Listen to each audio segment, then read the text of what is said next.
girl, Nola. Good girl. Heel. Good girl. Good girl. Sit. Good girl. Good girl. Hi, my name is Tom Hunt Jr. and I am a master trainer here at Eagle Canine Academy. Today we're going to start off Nola with our Eagle Canine Academy AKC Canine Good Citizens program. This program is broken down into 3 stages. Stage 1, leash manners and verbal command response. Stage 2, focus and silent command response. And stage 3, distractions and problem solving. We're into stage 1 right now. Leash manners and verbal command response. We're going to get Nola to walk on our left-hand side without pulling in front of us or dragging behind us. And we're going to get Nola to respond to verbal commands. The verbal commands we're going to be using is heel, sit, stay, down, and come. We'll be using hand signals as well. When we move into stage 2, we will only be using silent commands without the verbal commands. So we want Nola to understand which hand signal goes for which verbal command. So the hand signals that we will be using is palms up for sit, palms over your dog's head for down, palms towards you, calling your dog towards you for come, and palms away, pushing your dog away for stay. When working with your dog, it is very important that you follow the 4 key principles of leadership. These are calm, patience, assertiveness, and consistency. You need to be calm and patient, not allow yourself to get frustrated and anxious. Your dog may not respond to commands immediately when you give it to him. It's up to you to be calm and patient and allow your dog to fulfill that command. If you find yourself getting frustrated or anxious, stop what you're doing. Take a break, recompose yourself, come back out and try again. Your frustration and your anxiousness will only bleed off onto your dog, and you're not going to get anything accomplished in that type of situation. So we want to remain calm and patient. At the same time, we want to be assertive and consistent. When we give a command, we expect your dog to fulfill that command. So don't give up halfway through just because your dog is being resistant. Out of all the commands we teach your dog, the most important command is the no command.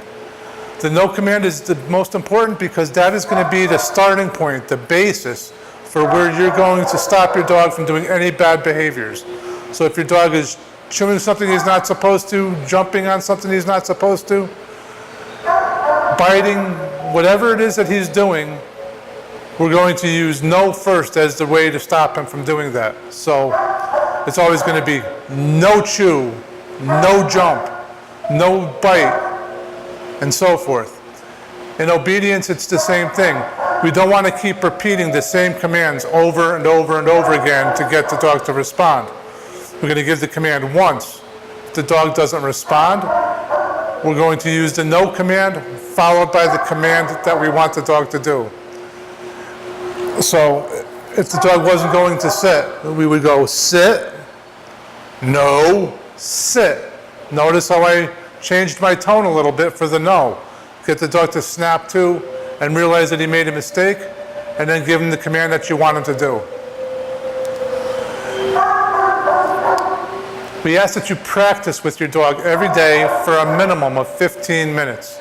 Now, whether that's 15 minutes all at once, or 5 minutes in the morning, 5 minutes in the afternoon, and 5 minutes in the evening, that is entirely up to you.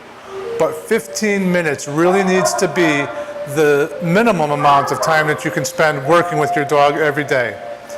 If you could spend more time with your dog, that's going to be even better. It's going to be that much quicker that you develop good leash mechanics. It's going to be that much quicker that you're going to figure out what's going to work for you to get your dog to respond to you. And overall, you're going to develop a great bond with your dog because you're just spending so much time with them. We ask that you take your time. Don't rush through the commands. Let your dog digest each command one at a time. Don't try to go into do more than the stage that you're currently at. So being that we're just starting, we don't want to start doing off-leash work right off the bat. We want to get the confidence out of our dog that he's going to respond to us on verbal commands, and then the silent commands. And then when your dog we got that confidence that the dog is responding to us well in those manners, then we can try doing off-leash and other types of tricks. If you haven't already watched the segment on the gentle leader, I ask that you stop this section right now and go back and watch the segment on the gentle leader to see the proper way to put the leash on the collar on your dog, and the proper way of using that collar. If you have already watched that, you can see that we already have a gentle leader on your dog. It's a much more humane leash or humane collar than just putting a neck collar on or a slip lead. We're not relying solely on your dog's neck strength for correction. The idea behind the gentle leader is it acts like a horse's bridle. So when we give a small correction, it shakes your dog's head and it gets your dog to respond to us. Come here. Sit. Good boy. There's a lot less pain involved in this with your dog. Your dog's not going to choke because of using a collar like this. The important thing with a collar like this is when we're walking with the dog, we always want to make sure that we have a loose leash when we're walking with your dog. Anytime the leash is tight, it's a form of correction for your dog with this type of collar on. We don't want your dog to feel like he's being corrected 100% of the time. So we want to make sure we have that loose leash. The proper way of holding the leash is we never want to take the leash and stick it around our wrist and wrap it around our hand to get that strong hold on your dog. Yes, it's a strong hold, but a dog this size, if he was to take off after something and you weren't prepared, this is going to be a noose around your hand and wrist, and you'll never get it off your hand and wrist before getting pulled down by your dog, and it'll take a chance of getting hurt. The way we hold the leash is we take our right thumb and stick it in that looped end of the leash. We reach up with our left hand, grab right underneath that thumb, and slide down arm's length. Now we reach down with our right hand and grab the leash where our left hand is and let go with our left hand. Now we want that loose leash, but we want to have it in a spot where it's comfortable for us so that we can keep good control of your dog, but not too loose that we have to make wide pulls in order to get any type of correction out of your dog. So we can slide one way or the other in order to make that leash just right where we want it. When I'm walking the dog, I want my comfort spot to be right down about my belt height. So when I'm holding the leash, I have just a small amount of slack, so when I make that corrections I need to make, they're going to be just right here. And that's all it is. It's just a quick snap of the leash. Now we have the leash on your dog properly, we have the collar on properly, and we're ready to step off. We're going to tap our left-hand side and tell your dog to heel. Heel is no more than getting your dog to walk on our left-hand side. We don't want your dog walking ahead of us, nor do we want him dragging behind us. Obedience is all about teamwork. Come on. Good boy. We dictate the pace and direction. We never allow the dog to do that. So if we wanted to go for a slow walk, you may never walk this slow, but if you did, it's nice to know your dog's not going to try to go ahead of you. Or if you wanted to go for a brisk walk, come on, come on, come on. Your dog will stay by your side as well. Good boy. When we come to a stop, we're going to slide our hand down the leash, pull up on it, and the dog's going to automatically go to a sit. Consider it like putting the brakes on a car. We're coming to a stop, we're sliding our left hand down the leash, pull up on the collar, apply pressure, apply tension on it, and your dog's going to automatically go to a sit. You're going to tell your dog to stay, using both voice and hand signals. I'm going to turn and face her. Nola, down. Now notice when I do the down hand signal, it's held up here. A lot of people have a tendency of thinking that this is a moving command, where they have to go down like this to the dog. Part of obedience is in being your dog's firm alpha or leader of the pack is getting your dog to focus on you. Don't bring your focus down to your dog. So when you give that hand signal, hold it over his head. Make her look up to you to make the proper response to commands.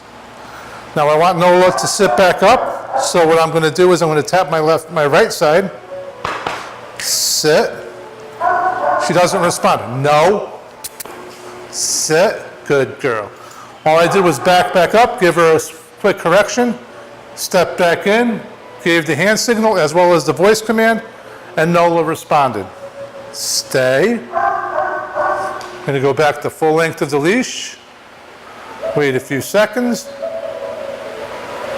And command Nola to come. As Nola comes, I want to grab that leash short so when she's directly in front of me, she's going to sit directly in front of me. If I let the leash stay long, Nola's going to walk right past me without any idea of what to do next. So we want her to sit in front of us. So we want to grab that leash short as she comes to us, pull up, and get her to sit. Good girl. Now we're going to take the leash and put it back in our right hand with it still short and taut. And we're going to do what's called a final heel. In the final heel, we're going to tap our left side, heel, give a pull. Nola's going to walk around from right to left. We'll do a transfer of the leash. And Nola's going to sit at our left-hand side. This is considered a full cycle of commands. When Nola does a full cycle of commands, we're going to let her know she's done a good job by giving her plenty of praise and affection. Good girl. Good girl. You're doing a great job, Nola. This is the only treats that we need to give your dog as a reward for responding to us. We don't need to use food as a reward, and we absolutely never want to use fear as a way of getting your dog to respond to us. We want to get your dog to respond to us because she wants to respond to us. And the reason she wants to respond to us is this bond, this praise and affection that we give her. Good girl. One more time through the commands. Heel. Good girl. Good girl. Notice the loose leash. Not too loose, but loose at any rate. Good girl. Good girl. Heel. We talk to the dog. Keep your dog engaged with us. Otherwise, she's just going to drift off. Put the brake on. Sit. Good girl. Stay. Take that one step. Turn and face her. Down. No. Down. Good girl. Good girl. Sit. Good girl. Stay. Go back to full length of the leash. Wait a few seconds. Nola, come. Sit. Good girl. Switch the leash over to the right with it short. Heel. She walks around, we make the transfer, sit. No. Good girl, good girl. Good girl. Good girl. Sit.